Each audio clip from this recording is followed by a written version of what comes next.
Aloha and welcome to this week's video. This is going to be part 2 of the double-headed axe. I'm super excited for this piece. It's been a ton of work so far. They wrote there will be a part 3, so spoilers. It just took a lot of time, a lot more time than I was expecting, but it's been a lot of fun. A few challenges that I had to overcome, but overall it's been working out great. So in the last video, I went ahead and cut out the mortise and tenon. That's going to be the joint between the handle and the axe head. And then in this video, I'm going to be finishing the axe head, or most of it. I still have some work to do on it. And then I'm going to be putting the handle and axe head together and continue shaping and sanding on those pieces. That first step that you saw me do there was just draw kind of my lines, just so I can keep track of where I'm at, and it makes it a little bit easier to keep shaping. The way that I'm shaping this piece is the center is the widest section, and then it's going to have a concave go down and then back up again to the edges where the blade is, and then the blade will go back down to a blade. And then I will be putting shark teeth on the blades of this piece. While I was shaping though, I noticed that there was some softer wood, maybe some wood rot on this section here, and so I'm using two different CA glues. One of them's a really fine CA glue, very low viscous, so it's very fine. It seeps right into it. It's thin. And then the other one's a little bit thicker, and I'm mixing the thicker one with wood shavings. First I did the really thin CA glue, and that was to kind of fill in the gap so that it soaks in deep. And then the thicker wood glue, or not wood glue, but the thicker CA glue mixed with the sawdust helps to just fill that in and make that a lot more structurally sound. It also will make it easier to sand and finish the piece off. There's a couple other sections I had to do that on the handle as well, but putting in the wood shavings with the CA glue really worked out really well, and I like that overall look, and it also makes it a little bit stronger. It's not as brittle. The shaping on this piece wasn't too challenging. One thing I did notice though is that as soon as I sanded away the guidelines, which I only needed temporarily, the guidelines were to get the initial shaping, and then once I got that taken care of, I was able to sand them down. But once I did, I noticed that the angles kind of started to disappear. So you can see it when I hold it at an angle, at a side, you can see the ridge that is next to the blade, and you can also see the ridge that goes next to where the handle is going to slide into.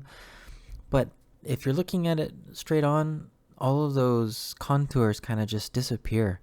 The primary reason they disappear is the curl. It's an absolutely beautiful piece of coal wood, and the curl hides some of those contours, which is kind of unfortunate. And so I was trying to think of what I was going to do to exaggerate some of those contours and make them stick out a little bit more. What I ended up coming up with is I'm going to blacken the section that's by the blades. And I was thinking of a few different ways to do that, and what I ended up landing on was using a torch. And so that's what I'm going to end up doing once I finish sanding this piece down to 320, is I'm going to torch that outer circle that you see and blacken the edge, that ridge line with so fire blackening. Firing is used a lot in woods for hardening, so fire hardening. I'm not using it for that purpose. I'm purely using it for the color. I'll sand lightly the top of it off. That'll get rid of all the loose charcoal, but then it'll leave a nice blackened dark color when I go to oil and finish the piece off, and so that'll work out really nice. Outside of that, there's just a ton of sanding work. Just a lot of material, and it's a really large piece, so a lot of sanding on both sides. Plus I have some fine angles here and there that make it just a little bit more of a challenge, and then making sure that it's staying, for the most part, symmetrical. There's a couple deviations here and there, but all in all it actually turned out looking out pretty good. And then I'll be sending it down to 320. The whole piece I'll eventually send down to 320, but I'm sending it down to 220. 220 grit, if you don't know what that is, and then the higher number, the finer the grit. I'm setting it down to 220 before I connect it with the handle piece. So here's my handle piece. I went ahead and cut that out, but I still need to shape it lightly. and I'm going to do probably 60 to 80% of the shaping before and sanding before I joint it together with the main axe head. But I'm not going to do too much just because I'm going to wait until I put it in place. That way, if there's any angles that are off, I have enough material left over so that I can line it and make sure everything is square and looking good between the handle and the axe head. The handle was really pretty simple. Actually, I thought it was going to be a little bit more complex, but I ended up staying with kind of a simple design. So it has a diamond towards the axe head, and then a long cylindrical handle, and then it flares out. The flare out is supposed to be a counterweight, but this wood is kind of light. It's not a very dense coal wood. And so the counterweight didn't really help too much. It does help a little bit, but definitely could have been a lot heavier. But that's kind of the downside in working with all wood, is sometimes you don't always get exactly what you're hoping for. You kind of just have to make do with what you have. I'll probably end up putting an inlay somewhere on the handle. I haven't yet decided, but it'll go probably towards that diamond section, either the diamond section or down towards the bottom where it flares out. One of those two sections. Haven't quite decided yet. I don't have the handle perfectly sanded. I have it sanded down to about 150 grit in most of the places, but this is kind of where I want it as I go to prepare it to get it ready to put into the axe head. The reason why I don't want to sand it down too far is kind of what I mentioned before. I still have a lot of material left, and that way if I make any mistakes, I can correct it. Now, I slammed this into place just to verify that everything was looking good. It was looking awesome.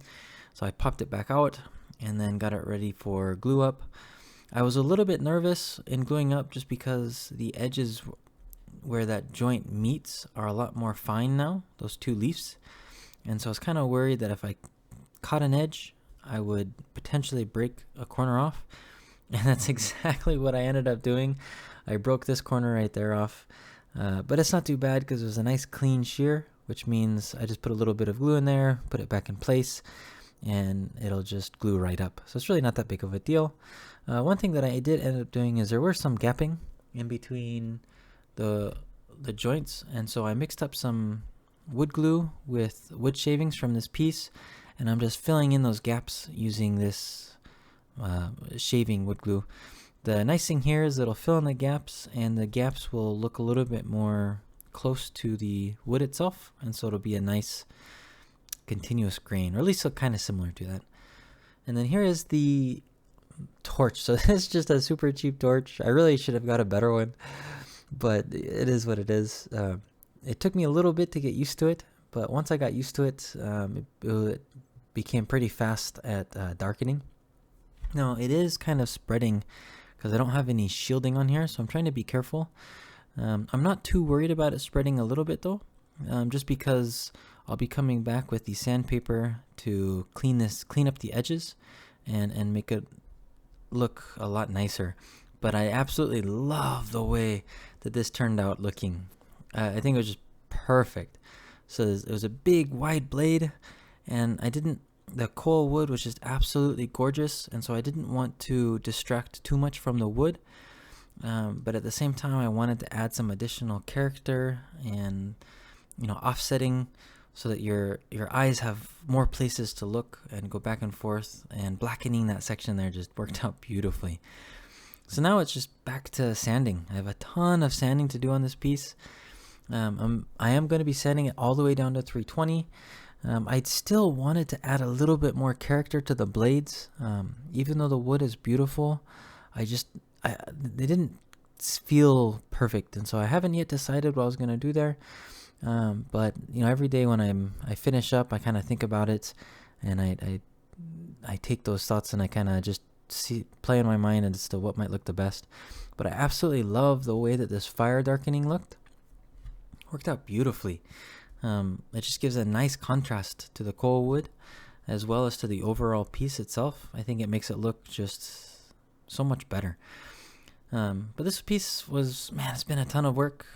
I think I've gone through something like maybe 50 or 60 sanding discs. Sections of the coal are just super solid, super hard. Some of them are softer, but it's just so much sanding and shaping back and forth that it's just taking a long time. But I'm loving the way that this piece is turning out. I'm almost done, so I'll be finished by next week's video. I'm super excited about that. Now I am going to be sending this piece to Hawaii. There's a group they're going to be sending it to. So next week when I finish the piece, I'll be including all of that information in that video. But I'm super excited for it. This is a ton of fun. If you like the video, go ahead and leave me a like and subscribe. And comment below any suggestions if you like this build, if you think it's cool, or if you think it sucks. Mahalo plenty for everyone that watches. Aloha, and I'll see you next time.